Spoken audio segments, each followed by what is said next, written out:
छत्तीसगढ़ में जल्द पेसा कानून लागू करने की तैयारी कर ली गई है। पेसा कानून का मसौदा बनकर तैयार है। कैबिनेट की बैठक में कानून पर चर्चा भी हुई। आदिवासी समाज की सबसे बड़ी ये मांग है कि जल्द ही पेसा कानून लागू किया जाए और उसको लेकर अब मसौदा भी बनकर तैयार कर लिया गया है। तो छत्तीसगढ़ में जल्द ही पेसा कानून लागू करने की तैयारी है। वैभव शिव पांडे हमारे साथ जुड़ गए हैं, सीधा उनका रुख कर लेते हैं। वैभव, आदिवासी समाज की ये सबसे बड़ी मांग और इस पर मसौदा बनकर तैयार कर लिया गया है, और क्या जानकारी?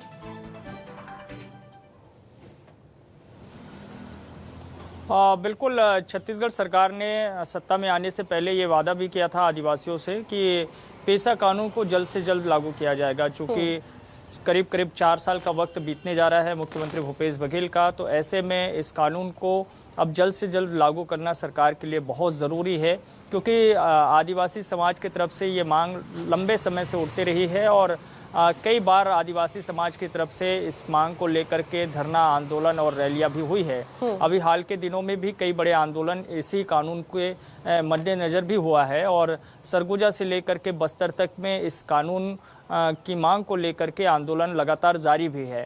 ऐसे में सरकार की कोशिश यही है कि इस कानून को अब जल्द से जल्द लागू किया जाए। इस मसले को लेकर के पंचायत मंत्री टीएस सिंहदेव ने जो है आदिवासी समाज के तमाम नेताओं से बैठ कर के कई बार चर्चा भी की थी और मसौदा को अंतिम रूप दिया था। तो अब मसौदा बनकर तैयार है। जो केंद्र सरकार के जो नियम बने थे पेसा कानून को लेकर के, उसमें कुछ और नियम जो है छत्तीसगढ़ सरकार की तरफ से जोड़े गए हैं, जिससे कि ज़्यादा से ज़्यादा लाभ यहाँ के आदिवासियों को हो सके। तो उन बिंदुओं के साथ कानून को राज्य सरकार को दिया गया है। मुख्यमंत्री भूपेश बघेल खुद इस पर अध्ययन भी कर रहे हैं और कल कैबिनेट की बैठक में इस पर काफ़ी चर्चा भी हुई है। तो उसके बाद ये निर्णय लिया गया है कि इसे जल्द से जल्द प्रभावी तरीके से लागू कर दिया जाए। बिल्कुल बिल्कुल वैभव, आप बने रहिए, आगे भी अपडेट हम आपसे लेते हैं।